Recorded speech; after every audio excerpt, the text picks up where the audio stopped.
Gracias al Señor. Mire, dice la palabra de Dios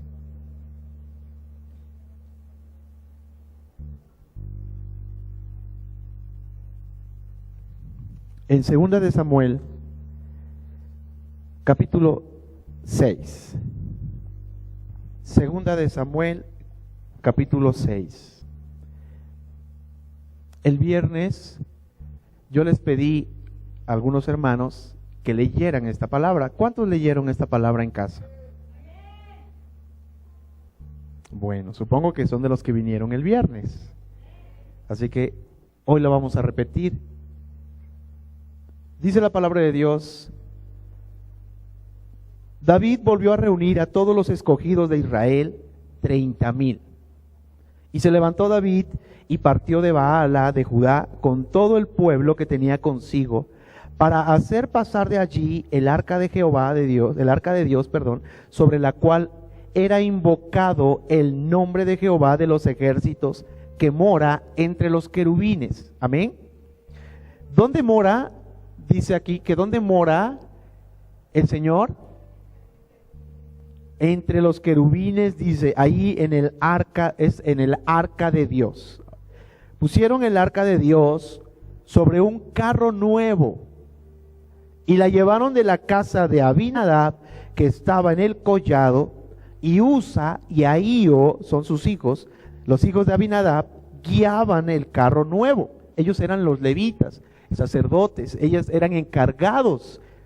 Y cuando lo llevaban de la casa de Abinadab, que estaba en el collado con el arca de Dios, Ahío iba delante del arca, y David y toda la casa de Israel danzaban delante de Jehová con toda clase de instrumentos de madera de haya, con arpas, con salterios, con panderos, con flautas y címbalos.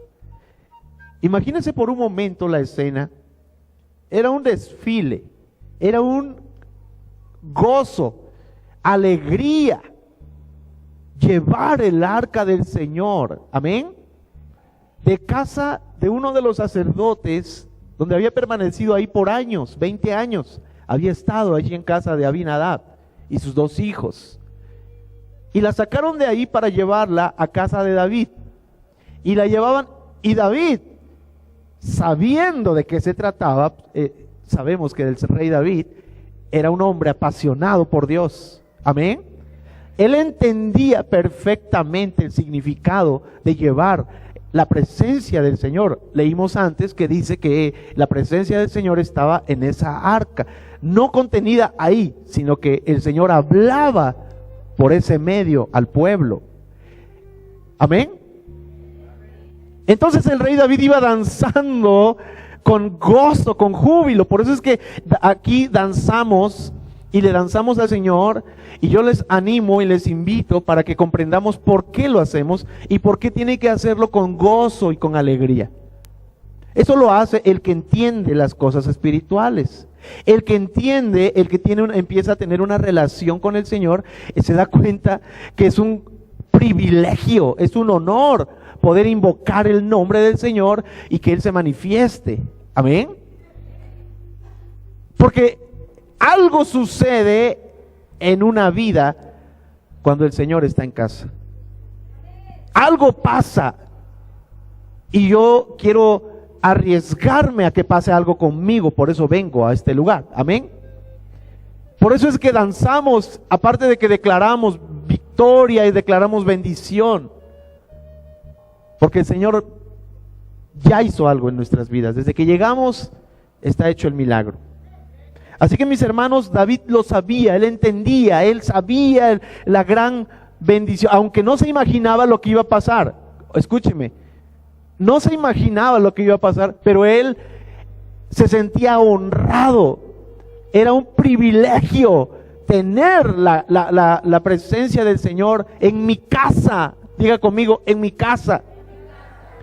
Imagínense, era un privilegio llevarla allí al palacio, llevarla al lugar donde estaba. ¡Wow! Entonces, dice la escritura, y cuando lo llevaban de la casa de Abinadab, que estaba en el collado con el arca de Dios, Ahío iba delante del arca, Y David y toda la casa de Israel danzaban delante de Jehová, porque lo hace delante del Señor, no era para espectáculo a la gente, con toda clase de instrumentos de madera de haya, con arpas, con salterios, con panderos, con flautas, con címbalos. Cuando llegaron a la era de Nacón, Usa, el otro hijo, extendió su mano al arca de Dios y la sostuvo, porque los bueyes tropezaban, y la sostuvo, y en ese instante cayó muerto. Y toda esa alegría y todo ese gozo, todos se detuvieron al ver caer a este hombre. Y lo que era un gozo y era una alegría se convirtió en un luto. ¿Se imaginan la escena? Era algo tan impresionante que cambió la mentalidad y el pensamiento del rey David. Y dijo, imagínense, él estaba orgulloso por llevarla a su casa. Y en ese instante él dijo, no, yo ya no la llevo. No puedo, no sé, no. Yo no sé qué me va a pasar a mí. Si este que era sacerdote, mira lo que le pasó. Pero el rey David no entendía qué había pasado. Amén. No se me distraigan, por favor. ¿Qué pasó? Quiero que me le ayuden aquí. Ayúdenmele, por favor. Y los demás, aquí, por favor. Mire lo que sucede. Dice la palabra de Dios.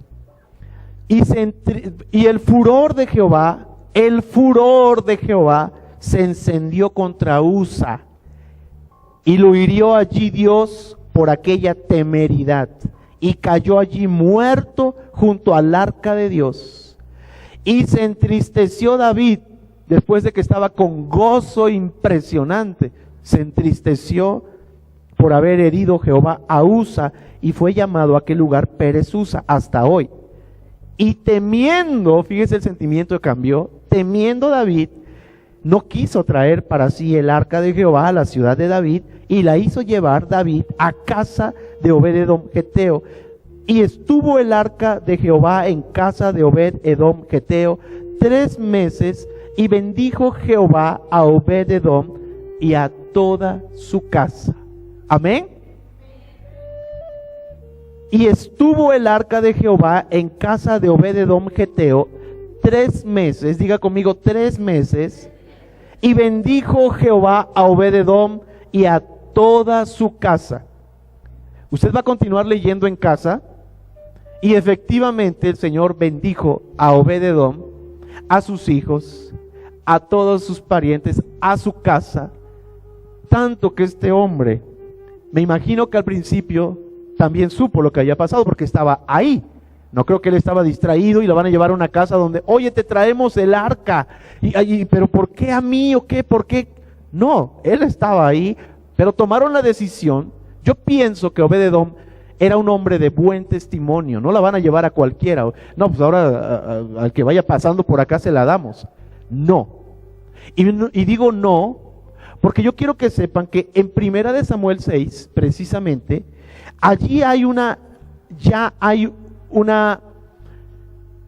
historia de lo que sucede cuando alguien indignamente, o cuando alguien que no valora o no entiende las cosas espirituales, y cuando se trata de Dios, hay consecuencias graves. ¿Qué pasa, mis hermanos, cuando alguien no valora la presencia de Dios? ¿Cuántos quisieran tener la presencia de Dios en sus casas? No me levanten la mano, perdóname, no se lo advertí. Pero hoy yo quiero que hagamos por un momento una reflexión, porque es algo muy serio lo que va a pasar, lo que vamos a pedir, si lo quieren. Dios quiere habitar entre nosotros, siempre lo ha hecho. El libro del Éxodo dice, en Éxodo 25, 19 al 22, dice: le da la indicación a Moisés y le dice: harás pues un querubín en un extremo y un querubín en el otro extremo, de una pieza con el propiciatorio harás los querubines en sus dos extremos. Está hablando del arca. Y los querubines extenderán por encima sus alas, cubriendo con sus alas el propiciatorio, sus rostros el uno enfrente del otro, mirando al propiciatorio los rostros de los querubines. Todo tiene un porqué. Y pondrás el propiciatorio encima del arca, y el arca pondrás el testimonio que yo te daré, y de allí me declararé a ti y hablaré contigo de sobre el propiciatorio, de entre los dos querubines que están sobre el arca del testimonio, todo lo que yo te mandare para los hijos de Israel. Amén. Dios le estaba dando las instrucciones y le estaba diciendo: allí donde vas a hacer esa arca, por medio de ella yo te hablaré para darles instrucciones al pueblo de Israel. Y posteriormente, cuando se construyó el arca, el pueblo de Israel siempre la llevaba de una manera especial. Recuerde, Dios dio cada una de las instrucciones. Mire, tan solo yo le estoy mencionando, de estos versículos, cómo tenían que estar los querubines. El Señor, si usted lee Primera de Samuel, ahí se dará cuenta cada detalle, y cada detalle tiene un significado. Cuando vemos aquí también en la palabra de Dios la construcción del tabernáculo, es impresionante cada significado, y todo es haciendo alusión al Señor Jesucristo. Pero ahorita les voy a explicar eso. Quiero que sepa que el Señor dio cada detalle y quién iba a llevar el arca. ¿Quién? No era cualquier persona. Esto es un llamado. Esto es algo importante que a veces la gente no entiende.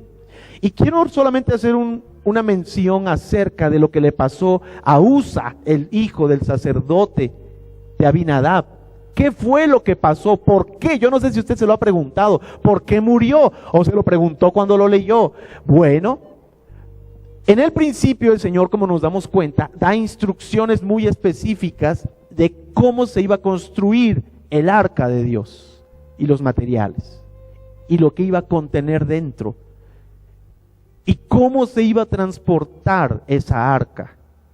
Dios había dicho quién lo iba a hacer y cómo se iba a hacer. Esto era a pie y lo iban a tomar de los cuatro extremos e iba a ir resguardada. Y había dicho: ustedes van acá, otros van acá. Ustedes lo pueden leer a detalle. Él dijo exactamente cómo se tenía que transportar. Y ellos tomaron la decisión de no hacerlo así, sino de construir un carro. Ellos cambiaron las cosas, desobedecieron a Dios y cambiaron las cosas y decidieron hacer un carro, subirla al carro y que fuera arrastrada por unos animales. Amén. Y ellos iban felices y orgullosos, pero el Señor ya estaba ofendido con eso, porque habían desobedecido. Estaban cambiando las cosas, aunque eran sacerdotes, pero ellos tomaron esa decisión. Por eso es que cuando el arca, pero no solamente fue por la decisión, el arca de Dios estuvo en casa de ellos 20 años y nunca pasó nada. Ellos se acostumbraron a la presencia de Dios. ¿Qué representa el arca? La presencia de Dios. Y ellos se acostumbraron a la presencia de Dios. Pasaban como pasar por ahí como cualquier cosa. Y yo creo que ahí hablaban y decían y etcétera, etcétera. Sí, te decía: claro, a ver, vamos a orar. Bueno, vamos a orar. Y pasando como si nada. Se acostumbraron al arca como si fuera un mueble.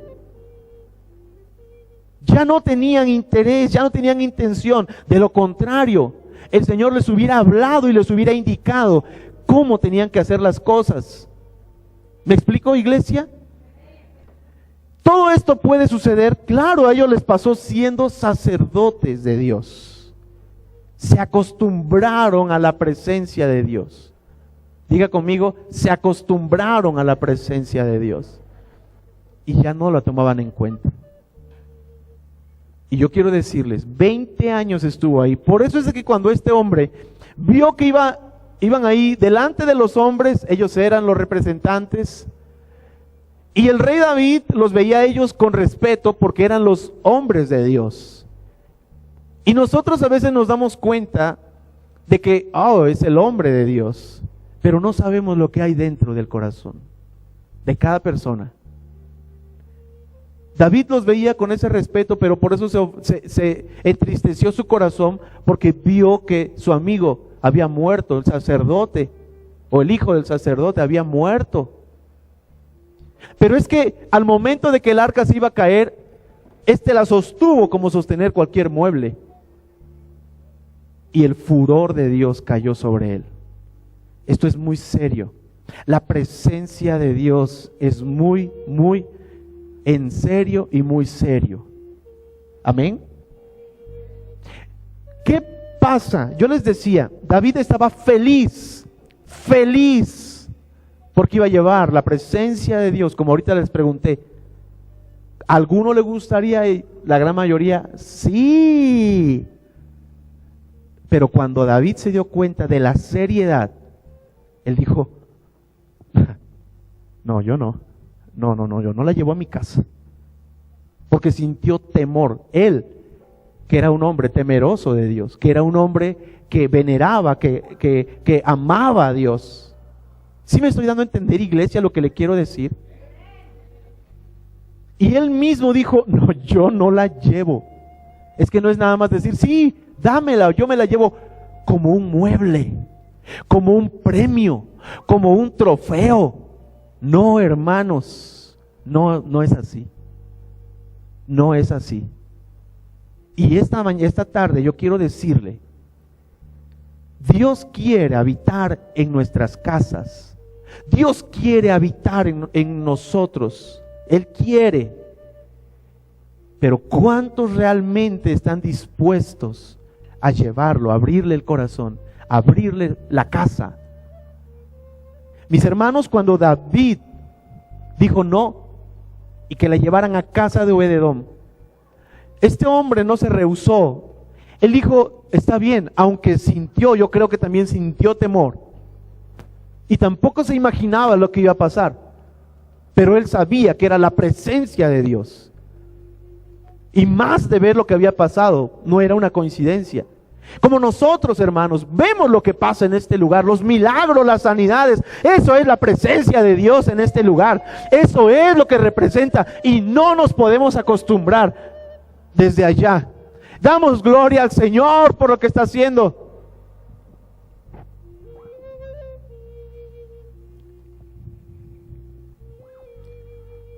Hermanos, no nos podemos acostumbrar.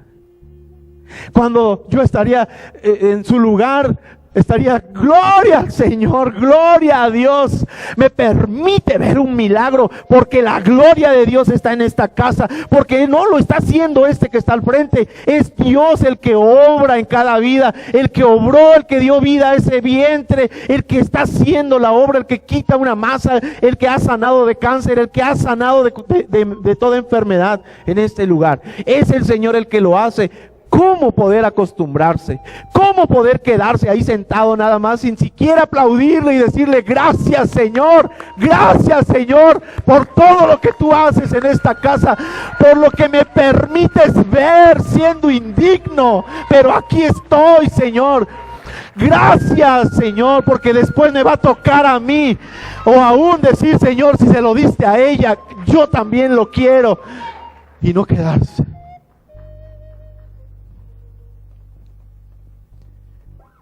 ¿Sabe que no nos podemos acostumbrar a la presencia de Dios?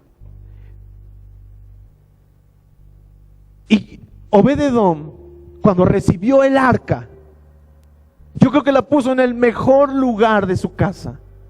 En el mejor lugar, lo arreglaron con sus hijos, lo arreglaron.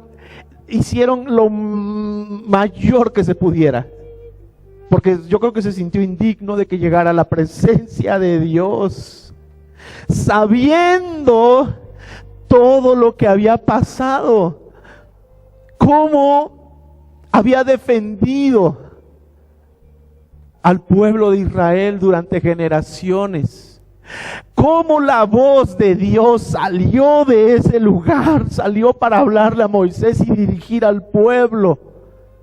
Era algo tan impresionante, y tenerla en mi casa, cuando en el tabernáculo de reunión había el lugar santo, y donde estaba esta hermosa arca era el lugar santísimo. En mi casa, ¿se imagina lo que estaba pasando en Obed-edom? Eso es valorar su presencia y no decir, sí, ponla allí, a ver, ponla allá, ahí acomódala, ahí está bien. Hay una gran diferencia, grandísima diferencia. Y Dios, que escudriña la mente y el corazón, sabe lo que hay en cada uno de nosotros. Y Él se agrada y honra al que le honra, y paga justamente al que lo deshonra con deshonra y al que lo honra con honra. Dios paga muy bien. Y yo quiero decirles que 3 meses estuvo, y yo no creo que si en 20 años que estuvo en la casa de Abinadab y no pasó absolutamente nada, no creo que este hombre Obed-edom no hizo nada y le pasó lo que le pasó. No sé si me doy a entender. En pocas palabras, yo creo que estos 3, Abinadab y sus hijos, se acostumbraron tanto a la presencia que ignoraban a Dios, y así mismo recibieron, fueron ignorados por Dios. Amén. Él paga como recibe. Él dice que si nosotros le damos, Él nos da más. Amén. Con la misma vara con la que medimos, seremos medidos. Tú a Dios le das con todo tu corazón y le das grande, de acuerdo a tus posibilidades, esforzado, y Dios te va a recuperar de la misma manera. Amén. ¿Cuánto más? Ahí está demostrado cómo estos le dieron ignorancia, lo ignoraron y recibieron lo mismo, nada. Y este hombre, yo creo que en esos 3 meses, durante esos 3 meses yo creo que no dejaba de contemplar el arca y de postrarse. Yo creo que hasta a veces dormía ahí postrado. Yo no sé, ¿qué harían ustedes? Pónganse a pensar un instante, ¿qué harían ustedes si esa arca estuviera en su casa? ¿Qué harían o qué no harían? Amén. ¿Qué no haría yo? Bueno, entonces mis hermanos, 3 meses. ¿Por qué estuvo 3 meses? Porque empezó a prosperarlo y a prosperarlo y a prosperarlo y a prosperarlo físicamente. Yo creo que las angustias, los problemas, las dificultades que tenía Obed-edom, aún en la casa, los problemas que había entre los hijos, las peleas, porque pues es normal aparentemente los problemas, las dificultades, a veces padeciendo con hambre, a veces padeciendo no tengo trabajo, ¿qué hago? Etcétera, etcétera, etcétera, etcétera, miles de problemas, ponga los suyos. Y cuando llegó, eso se solucionó y él se dio cuenta, ¡wow! Hay un cambio. Esto se fue, se acabó la tristeza, se acabó la angustia, se acabó la falta de pan, me está prosperando. Él no dijo nada, se notó, tanto que llegó a oídos del rey David. El Señor está, por causa del arca que está en casa de Obed-edom, está bendiciéndolo de una manera impresionante. ¿Y sabe qué? No solamente a él, sino a todos los que estaban en su casa. Porque yo creo que él metió en cintura a todos los que estaban en su casa. O todos entendieron la presencia de Dios en casa de Obed-edom, y por eso el Señor bendijo a todos. Y habla de sus hermanos, habla de sus hijos. todos fueron bendecidos y grandemente bendecidos. Tanto que el rey David escuchó eso y dijo, entonces voy por el arca porque yo quiero esa bendición. Yo no quiero perderme esa bendición tampoco. Yo la quiero para mí y voy por el arca entonces. Y el rey mandó por el arca y la trajo a su casa. Amén. Eso es lo que sucede cuando el arca de Dios, que representa su presencia, está en casa de alguien. Pero aquí la pregunta es, ¿ese alguien va a valorar su presencia o va a ignorar su presencia? Y se lo voy a decir con un ejemplo más. Una familia que no valora la presencia de Dios no recibe nada.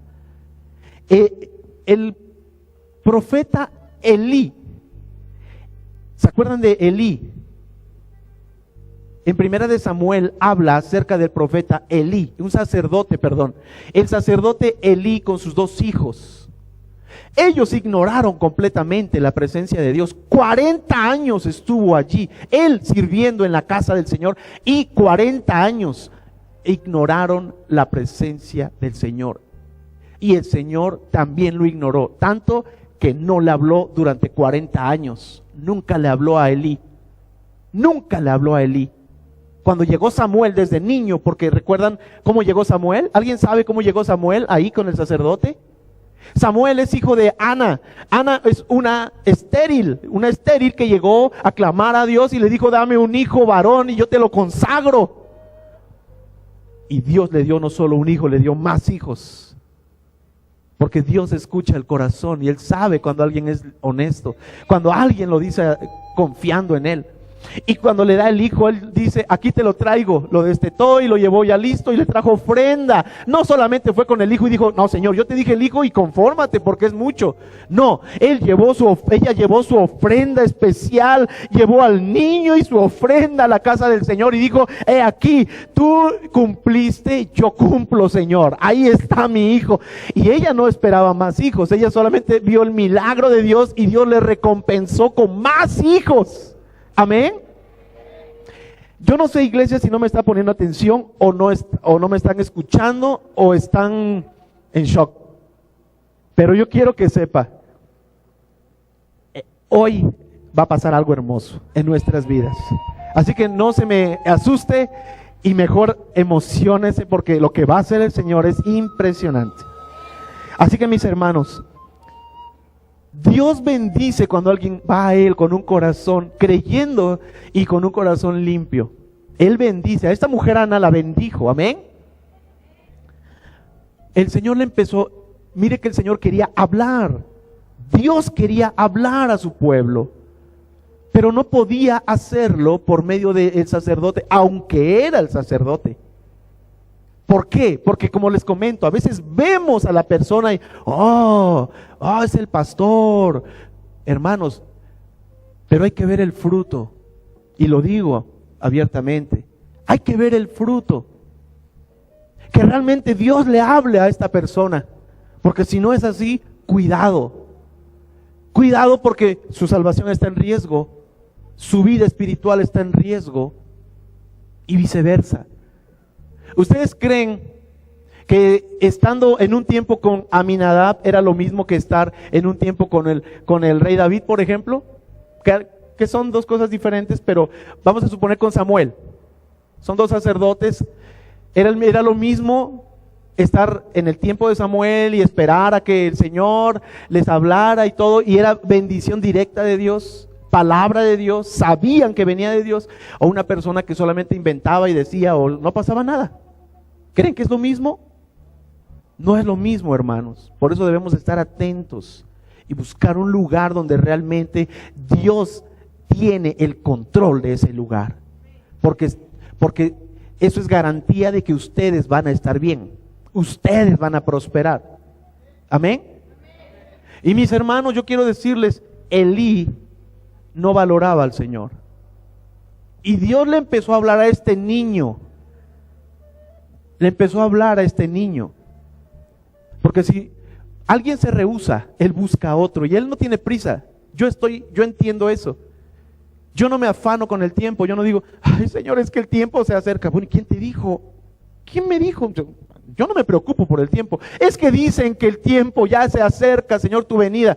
Bueno, las señales dicen eso, pero al final el Señor toma la decisión cuándo lo va a hacer. Y Él puede levantar una nueva generación y esperarnos hasta que termine esta generación y otra. No sabemos, hermanos. Así que mis hermanos, yo quiero decirles, cuando nosotros entendemos esto acerca de la presencia del Señor, créanme que las cosas van a cambiar en sus vidas. Las cosas van a cambiar grandemente. Elí no valoró la presencia de Dios y sus hijos se acostumbraron tanto, como el papá no les enseñó ni veían que orara o que buscara al Señor de una manera diferente. Como no lo hacía, ellos se acostumbraron así e ignoraron al Señor, tanto que se hicieron irreverentes. Cuando los filisteos, que son ejemplo del mundo, de los impíos, robaron el arca, pero ¿por qué la robaron? Porque estos la veían como un amuleto.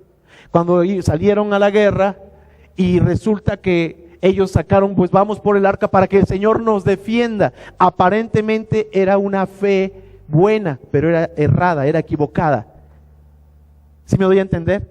Y estos solamente tomaron el arca como un símbolo, como para asustarlos, para que, a ver, defiéndenos, como el que viene, como busca a Dios como un Dios bombero, solo por un rato y después me olvido.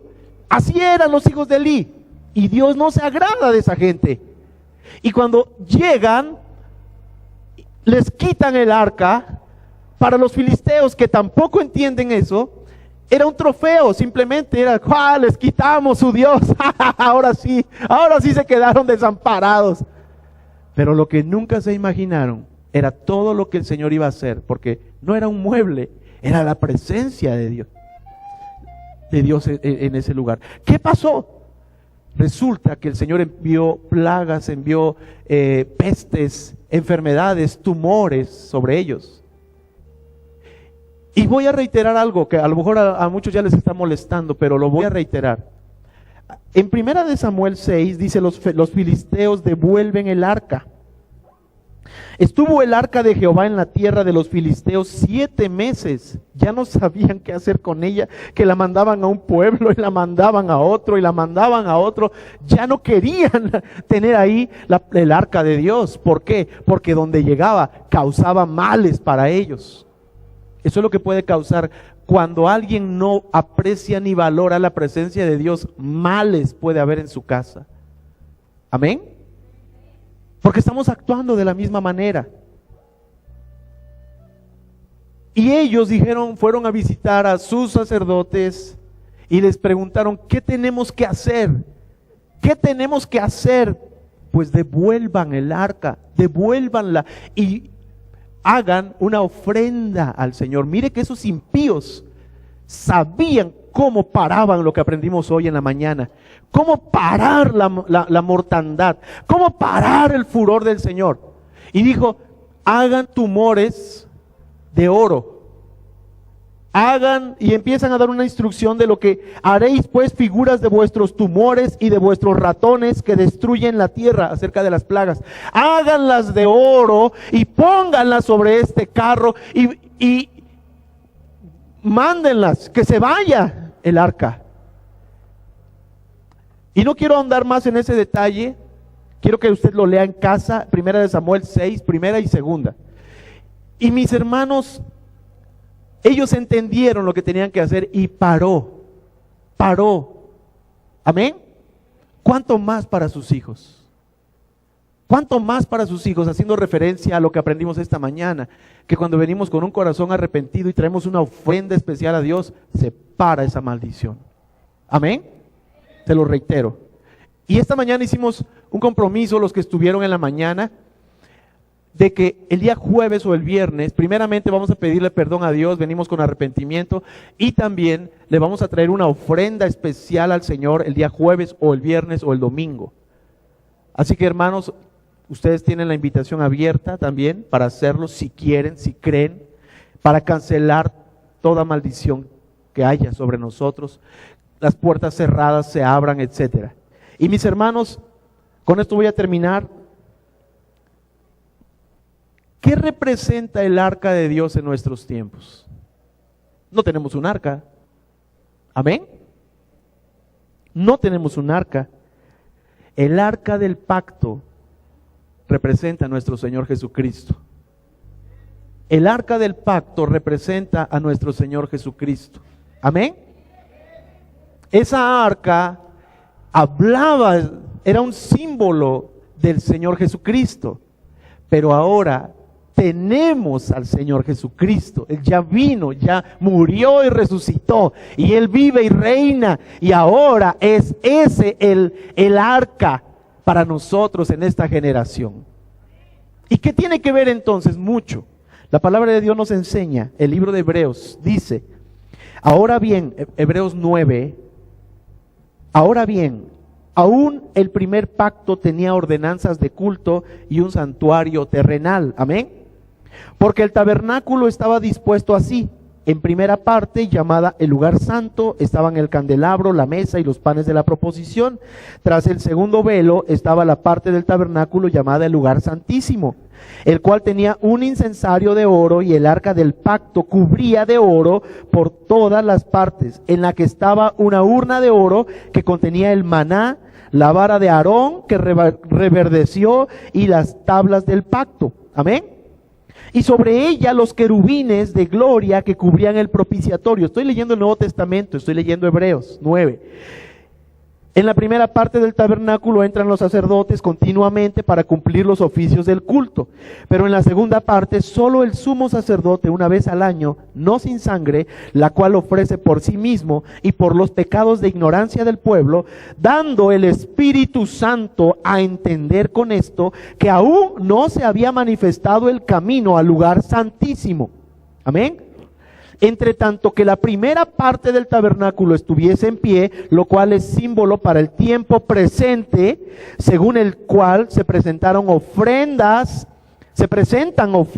y sacrificios que no pueden hacer perfecto en cuanto a la conciencia al que practica ese culto, ya que consiste solo de comidas y bebidas, de diversas abluciones y ordenanzas acerca de la carne, impuestas hasta el tiempo de reformar las cosas. Pero estando ya presente Cristo, sumo sacerdote de los bienes venideros, por el más amplio y más perfecto tabernáculo no hecho de manos, es decir, no es de esta creación, y no por sangre de machos cabríos ni de becerros, sino por su propia sangre, entró una vez para siempre en el lugar santísimo, habiendo obtenido eterna redención. Amén. Mire la comparación que hace. Dice, porque si la sangre de los toros y de los machos cabríos tenía un efecto y eran perdonados los pecados, dice, y las cenizas de la becerra rociadas a los inmundos santifican para la purificación de la carne, cuánto más la sangre de Cristo, el cual mediante el Espíritu eterno se ofreció a sí mismo sin mancha a Dios, limpiará vuestras conciencias de obras muertas para que sirváis al Dios vivo. Amén. Cuánto más la sangre del Señor Jesucristo es poderosa para acabar y limpiar, salvar, curar. Hermanos, ahora tenemos la fe en el Señor Jesucristo, en un Dios vivo y verdadero. Más que el arca. Más que el arca. Y el Señor Jesucristo, cuando nosotros venimos a Él, Él quiere morar en nosotros. Amén. Él quiere morar en nosotros. Dice Apocalipsis, he aquí yo estoy a la puerta y llamo. Si alguno abre la puerta, ¿cuál puerta? La de su corazón. Le abre las puertas a Dios. He aquí entraré a Él y cenaré con Él y Él conmigo. Habrá fiesta, habrá una cena, un banquete. Cuando le abrimos la puerta al Señor Jesucristo, hermanos, todo tiene que cambiar. Cuando valoramos su presencia dentro de nosotros, en nuestro hogar, todo cambia. Todo cambia. Es que todo cambia, hermanos. Si no está cambiando en su casa, algo está pasando y usted no está valorando la presencia de Dios. Y usted o lo está ignorando y hay consecuencias, o usted lo va a venerar, lo va a buscar, lo va a adorar, lo va a cuidar para que todo cambie. Hay personas que yo conozco que cuando llegaron a los pies de Cristo, la aceptaron con todo su corazón, su vida fue transformada. No me levante la mano, pero ¿cuántos, pónganse a pensar, realmente sucedió ese efecto? ¿Sabe por qué? Porque valoró la presencia de Dios desde el primer instante. Desde el primer momento había una búsqueda. Había algo, había eso, ese fuego, esa hambre. Y Dios recompensa esa hambre. Y cuando alguien lo ignora, es ignorado por Dios también. Amén. Esto es más serio porque nosotros podemos tenerlo. Él quiere. Es lo más hermoso, que Él quiere. Pero nosotros le cerramos la puerta, o si le abrimos la puerta y ya está en nuestra casa, entonces lo empezamos a ignorar, y a ignorar, y a ignorar. Y lo llevamos a veces a lugares donde no deberíamos llevar la presencia de Dios. Y cuando sucede eso, llega un momento en que el Señor, el Espíritu Santo, que es el que mora en nosotros, se aparta, porque a Él no le gusta lugares incorrectos, a Él no le gustan lugares de pecado, a Él no le gustan actitudes impropias cuando ya se hacen repetitivas. ¿Sí me doy a entender, hermanos, que esto es serio? Sí me doy a entender, hermanos, en que el Señor lo que quiere es cambiar nuestras vidas. El Salmo lo declara, mis hermanos.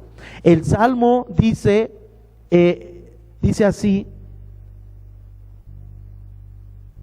dice que donde entra el Señor será como árbol plantado junto a corrientes de aguas, que da su fruto en su tiempo y su hoja no cae, y todo lo que hace prosperará.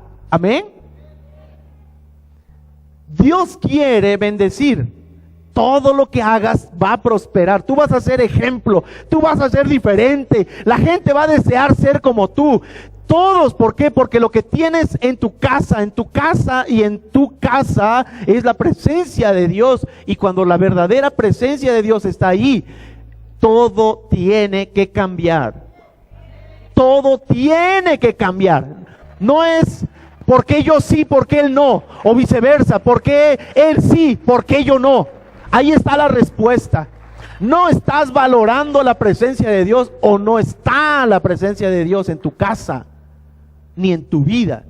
No tienes la presencia de Dios. Delicado, mis hermanos, muy delicado lo que estamos hablando. La palabra de Dios nos declara y nos dice: y aquel verbo fue hecho carne y habitó entre nosotros, y vimos su gloria, gloria como la del unigénito del Padre, lleno de gracia y de verdad. Amén. Esto nos habla de que es un Dios verdadero, un Dios vivo. ¿Qué representa lo que hay dentro del arca, hermanos? Lo que hay dentro del arca representa, mis hermanos, sabemos que el arca es la presencia de Dios. Amén.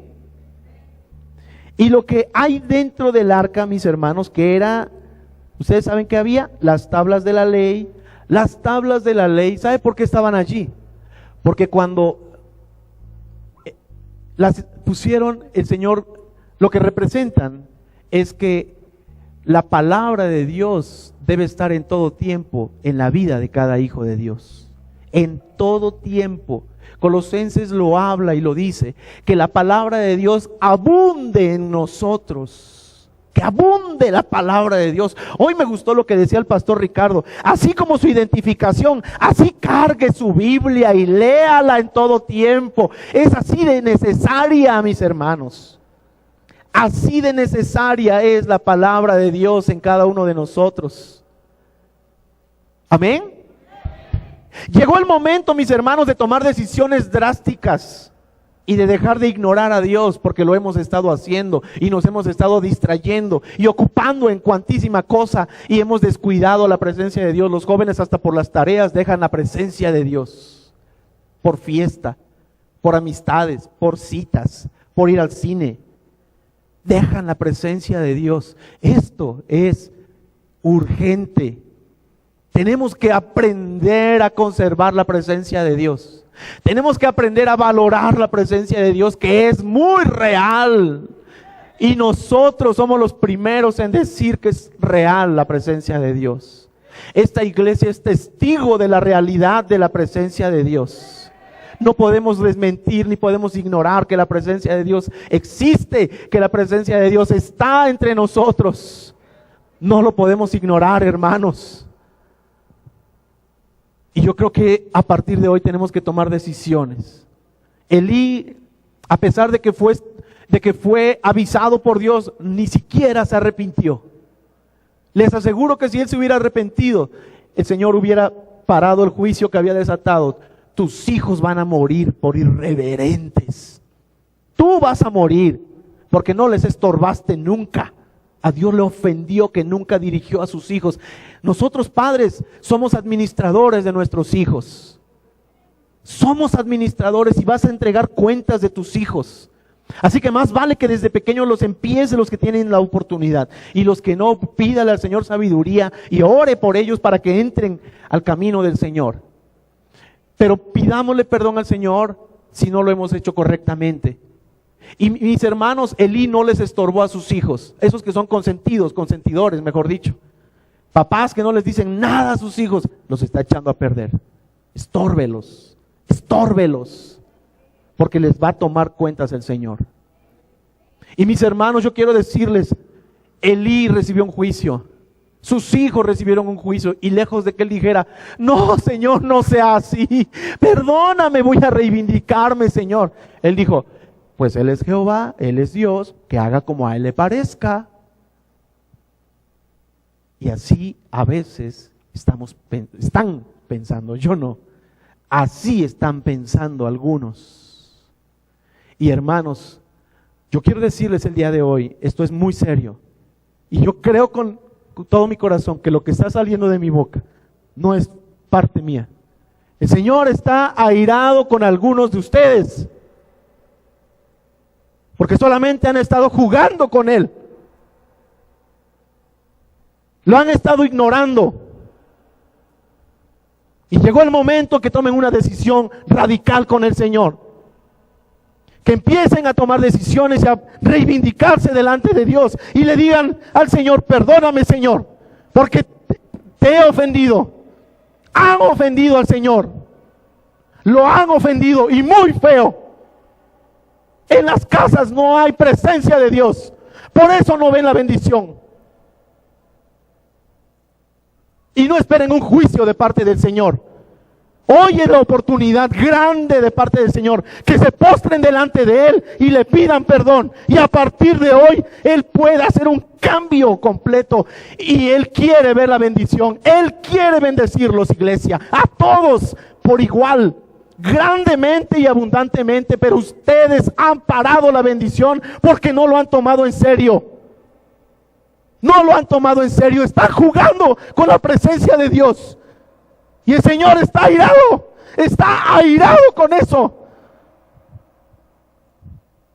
Es el momento ya no de recibir buenas noticias y solamente, sí, está bien, gracias.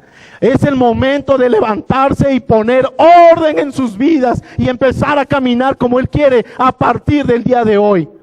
A partir del día de hoy, el que escuche esta palabra recibirá la bendición del Señor, porque perdón habrá de parte del Señor al que venga a Él con un corazón arrepentido. Y el que no, el que lo ignore, aténgase a las consecuencias. Se lo digo el día de hoy, aténgase a las consecuencias a partir del día de hoy. Así que iglesia, quiero que sepa, ya no va a haber más que esté jugando con la presencia del Señor. Ya no más. Así que si usted está dispuesto a obedecerle con todo su corazón, levántese y póngase a cuentas con el Señor. Y dígale al Señor, a partir de hoy, perdóname Señor, perdóname con todo mi corazón.